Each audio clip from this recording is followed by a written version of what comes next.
السلام علیکم ورحمۃ اللہ وبرکاتہ۔ اہلا وسہلا ومرحبا بکم۔ امید ہے کہ تمام ساتھی بخیر و عافیت ہوں گے اور چھٹی خیر و عافیت کے ساتھ گزاری ہوگی۔ اور آج بھی ہمارا ترجمہ کے حوالے سے ایک سبق ہے، اور اس میں ہم نے مختلف الفاظ اور تراکیب کے جملے کا طریقہ ہم نے آج بتانا ہے۔ چونکہ میڈیا کی عربی کی زبان بہت زیادہ مختصر ہوتی ہے، اس میں بہت اختصار سے کام لیا جاتا ہے، تو اس لیے ان چھوٹی چھوٹی چیزوں پر بھی توجہ دینے کی ضرورت ہے، ورنہ معنی بہت بدل جاتا ہے۔ سب سے پہلے چیز جو ہمارے پاس آج ہے وہ مضاف مضاف الیہ ہے، مضاف اور مضاف الیہ۔ اچھا، اس کا تو بالکل آسان قانون ہے، وہ یہ ہے کہ سب سے پہلے ہم مضاف الیہ کا ترجمہ کریں گے، اس کے بعد مضاف کا ترجمہ کریں گے۔ کتاب زید، زید کی کتاب، کتاب زید، زید کی کتاب۔ اور رئیس الوزراء، وزراء کا رئیس، وزیروں کا رئیس، وزیروں کا بڑا، رئیس الوزراء۔ یہ لفظی ترجمہ ہوگا، ویسے وزیر اعظم کو کہتے ہیں رئیس الوزراء۔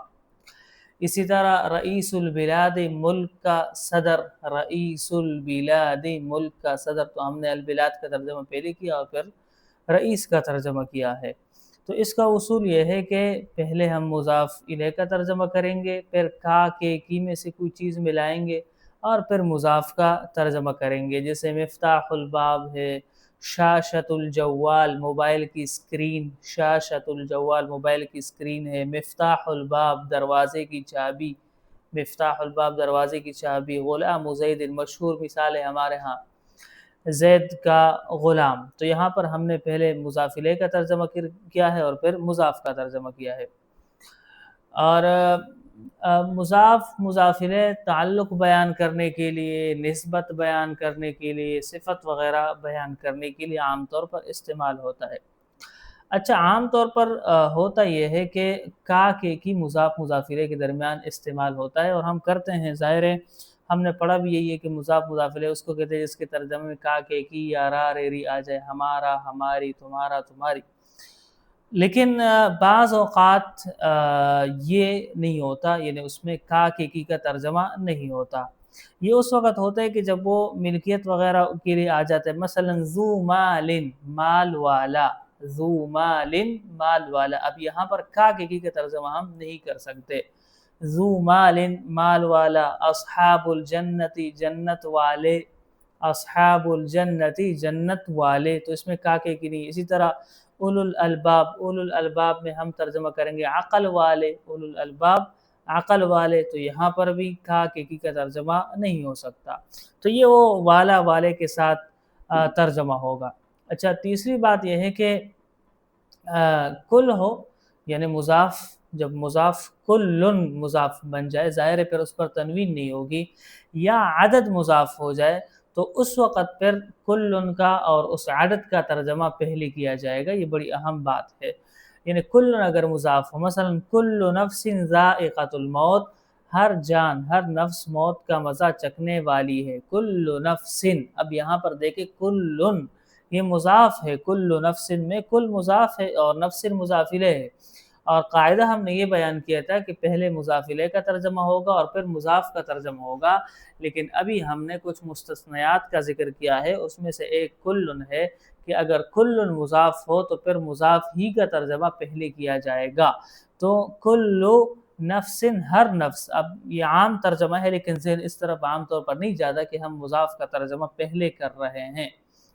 اسی طرح عدد ہے، مثلا ثلاثۃ اشجار، تین درخت، ثلاثۃ اشجار، تین درخت۔ تو اب ثلاثہ مضاف ہے اور اشجار مضاف الیہ ہے، لیکن پہلے ہم نے مضاف کا ترجمہ کیا ہے اور بعد میں مضاف الیہ کا ترجمہ کیا ہے، حالانکہ عام طور پر ہم پہلے مضاف الیہ کا اور بعد میں مضاف کا ترجمہ کرتے ہیں۔ ثلاثۃ اشجار، تین درخت، ثلاثۃ اشجار، تین درخت۔ چوتھی بات یہ ہے ضمیر۔ ضمیر جب عام طور پر استعمال ہو تو ضمیر جب دور آ جائے تو اس کا مرجع واضح کرنا چاہیے، مثلا فیغفر لمن یشاء، تو اللہ جسے چاہے بخش دے۔ اب یہاں پر وہ جیسے چاہے بخش دے کے بجائے ہم کہیں گے وہ یعنی اللہ، اس کے بعد ہم مرجع کو واضح کریں گے، لیکن اس میں بات تفصیل ہے۔ تفصیل یہ ہے کہ اگر مرجع بالکل قریب ہے تو پھر وضاحت کی ضرورت نہیں ہے، لیکن اگر جملے لمبے ہو گئے ہیں اور وہ مرجع دور ہے تو پھر اس کی وضاحت کی ضرورت پڑے گی، وہ یعنی اللہ جسے چاہے بخش دے، یہ وضاحت پھر لازمی ہو جائے گی، ورنہ تو بات صحیح طرح واضح سمجھ نہیں آئے گی۔ اسی طرح موصول اور صلہ کا ترجمہ کیسے کریں؟ تو پہلے ہم موصول کا ترجمہ کریں گے، ظاہر ہے اس موصول کا ترجمہ ہم کریں گے جو، جس، وہ، جو، جس، تو مثلا اور اس کے بعد پھر صلہ کا ترجمہ کریں گے، جیسے جاءنی الذی ضربک، جاءنی الذی ضربک۔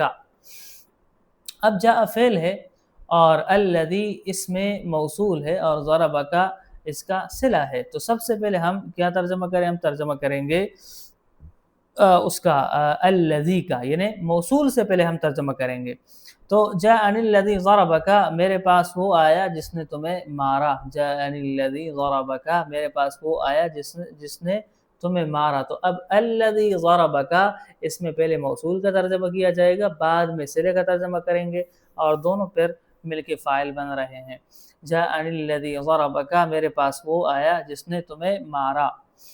اسی طرح جار اور مجرور، جار اور مجرور میں سب سے پہلے ہم ترجمہ کریں گے مجرور کا، پھر اس کے بعد ترجمہ کریں گے حرف جر کا۔ جار اور مجرور میں پہلے ہم ترجمہ کریں گے مجرور کا اور اس کے بعد ترجمہ کریں گے حرف جر کا۔ مثلا قرآن کریم میں ہے ختم اللہ علی قلوبہم، ختم اللہ علی قلوبہم، اللہ تعالیٰ نے ان کے دلوں پر مہر لگا دی۔ ختم اللہ علی قلوبہم، اللہ تعالیٰ نے ان کے دلوں پر مہر لگا دی۔ اب یہاں پر علی حرف جر ہے اور قلوبہم مجرور ہے، تو ہم پہلے ترجمہ ان کے دلوں پر، قلوبہم، علی قلوبہم، تو علی پہلے آیا ہے، قلوبہم بعد میں ہے، لیکن ترجمہ کرتے وقت ہم الٹا جا رہے ہیں، ان کے دلوں پر، علی قلوبہم، علی قلوبہم، تو پہلے ہم ہم کا ترجمہ کر رہے ہیں، پھر قلوب کا کر رہے ہیں، اور اس کے بعد آخر میں علی کا کر رہے ہیں، حالانکہ علی پہلے آیا ہے، پھر قلوب آیا ہے، پھر ہم آیا ہے، تو علی قلوبہم، ان کے دلوں پر۔ اور اسی طرح فی البیت، گھر میں، فی البیت، گھر میں۔ فی سے مجھے ایک بات یاد آئی، وہ بڑی اہم بات ہے۔ فی میں ایک بڑی غلطی کی جاتی ہے، وہ یہ ہے کہ جب حرف فی دخلہ کے بعد وہ آ جائے، دخلہ، فعل دخلہ، تو مثلا دخلت البیت، تو اس میں فی لایا جاتا ہے، حالانکہ اس میں فی کی ضرورت نہیں۔ اب دیکھیں فی اس وقت آئے گا دخلہ کے بعد جب کسی جگہ کا نام نہیں ہوگا، وہ کسی جگہ کی بات نہیں ہو رہی، تو پھر دخلہ کے بعد فی استعمال ہوتا ہے، جیسے قرآن کریم میں فادخلی فی عبادی، لیکن اگر جگہ کا نام ہوگا تو پھر فی لانے کی ضرورت نہیں، آپ کہیں گے وادخلی جنتی۔ اب جنت جگہ کا نام ہے، تو دیکھیں بالکل ایک ساتھ استعمال ہوئے ہیں، فادخلی فی عبادی میں فی لے آئے، اس لیے کہ یہاں پر کوئی جگہ کی بات نہیں ہو رہی ہے، اور پھر آگے وادخلی جنتی میں جگہ کی بات ہو رہی ہے، اس لیے فی لے کے نہیں آئے۔ تو یہ اہم بات ہے کہ دخلہ کے بعد فی اس وقت لایا جائے گا جب کسی جگہ کی بات نہ ہو رہی ہو، اگر جگہ کی بات ہو رہی ہے پھر نہیں ہوگا، پھر اس کے بعد بغیر فی کے استعمال ہوتا ہے، دخلت البیت، دخلت المسجد، ادخل المسجد، اور ادخلوها فدخلوها، یہ اس طرح استعمال ہوگا، فیہا پھر نہیں ہوگا۔ اور عام طور پر اس میں کیا کرتے ہیں کہ دخل کے بعد فی لے آتے ہیں، دخلت فی المسجد، حالانکہ دخول للمسجد ہے، دخول فی المسجد کہنے کی ضرورت نہیں ہے۔ اچھا، مفعول مطلق کا ترجمہ۔ مفعول مطلق آپ جانتے ہیں، مفعول مطلق تو کبھی تاکید کے لیے آتا ہے اور کبھی وہ نوعیت بیان کرنے کے لیے، جلست جلست القاری، میں قاری کی طرح بیٹھ گیا، تو دونوں کاموں کے لیے استعمال ہوتا ہے۔ اچھا، تو جیسے قام زید قیاما، زید واقعی کھڑا ہوا، زید واقعی کھڑا ہوا، اور اسی طرح فرحت فرحا، میں بہت خوش ہوا، تاکید ہے اس میں، فرحت فرحا، میں بہت خوش ہوا۔ اچھا، تو اس میں ہم تاکید والا ترجمہ کریں گے، جیسے یہاں ہم نے لفظ واقعی کا یا بہت خوش ہوا میں بہت کا اضافہ کیا ہے اس مفعول مطلق کی وجہ سے۔ قام زید قیاما، زید واقعی کھڑا ہوا، فرحت فرحا، میں بہت خوش ہوا۔ مفعول معہ مشہور ہے، اور یہ جب ساتھ ہونے کا معنی دیتے ہیں کہ یہ اس کے ساتھ ساتھ ہوا ہے، جاء البرد والجبات، مشہور مثال ہم نے پڑھی ہے کہ سردی جبوں کے ساتھ آئی، سردی ویسے اکیلے نہیں آئی ہے بلکہ جبوں کے ساتھ آئی ہے، سردی جبوں کے ساتھ آئی، تو اس میں ہمراہی ساتھ والا ترجمہ ہم کریں گے مفعول معہو کے اندر۔ اچھا، مفعول لہو کا جو ہے اس میں پھر سببیت بیان کرنے کے لیے ہم ترجمہ کریں گے، جیسے ضربتہ تأدیباً، میں نے اسے ادب سکھانے کے لیے مارا، تو اب اردو زبان میں یہ ترکیب سبب اور علت بیان کرنے کے لیے استعمال ہوتی ہے۔ میں نے اسے ادب سکھانے کے لیے کا جو ہم نے ترجمہ کیا ہے یہ اس لیے کیا ہے کہ تأدیباً ہے۔ اچھا، ضربتہ تأدیباً، میں نے اسے ادب سکھانے کے لیے مارا۔ جئت طلبا للعلم، میں علم حاصل کرنے کے لیے آیا۔ اب طلبا للعلم یہ مفعول لہو ہے جو فعل کا سبب بیان کر رہا ہے۔ جئت طلبا للعلم، میں علم حاصل کرنے کے لیے آیا۔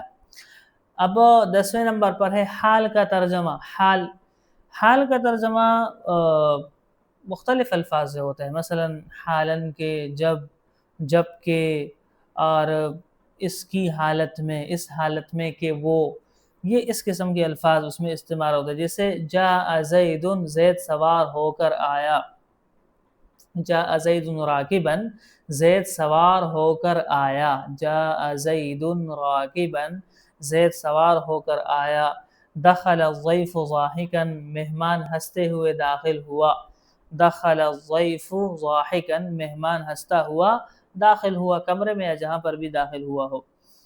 اچھا، تمییز کا ترجمہ۔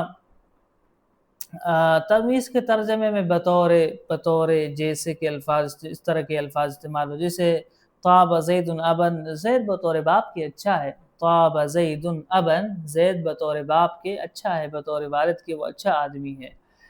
اور امتلأت سرورا، میں خوشی سے بھر گیا، امتلأت سرورا، میں خوشی سے بھر گیا، یہ بھی ترجمہ ہے تمییز کا۔ 12 نمبر پر ہم بات کریں گے قد کے حوالے سے۔ آپ جانتے ہیں ماضی پر داخل ہوتا ہے اور اس کے ترجمے میں یقیناً کا معنی آتا ہے، لیکن اس وقت جب یہ فعل ماضی پر داخل ہو، اگر یہ فعل مضارع پر داخل ہو تو پھر یہ کبھی اور ممکن ہے کے معنی میں آتا ہے، کبھی کبھی یا ممکن ہے، کبھی کبھی نہیں، کبھی کبھی تو احیاناً ہے، کبھی کے لیے استعمال ہوتا ہے، جیسے قد ضرب تحقیق، قد ضرب زید، تحقیق زید نے مارا، قد ضرب زید، تحقیق زید نے مارا۔ قد یکون، کبھی ایسا ہوتا ہے، قد یکون، کبھی ایسا ہوتا ہے، ممکن ہے۔ اچھا، آخر میں ہے بدل اور مبدل منہ۔ پہلے بدل کا ترجمہ کیا جائے گا، یہ تو آسان ہے، جاء اخوک زید، تمہارا بھائی زید آیا، اور جاء اخوک زید، تمہارا بھائی زید آیا۔ لیکن اگر بدل بعض ہو تو پھر دونوں کا ترجمہ ایک ساتھ ہوگا، جیسے ضربت رأس زید، میں نے زید کا سر مارا، تو یہ مضاف مضاف الیہ کر کے ایک ساتھ ہی بن رہے ہیں۔ ضربت زیدا رأسہ، میں نے زید کا سر مارا، تو اس میں پھر ساتھ ساتھ ترجمہ ہو رہا ہے، ضربت زیدا رأسہ۔ یہ آج کا ہمارا سبق ہے اور بڑا اچھا سبق ہے، بس اس میں کچھ مثالیں ہیں بیڈیا کی عربی سے، لیکن انشاءاللہ ان کا تذکرہ ہم کل کریں گے۔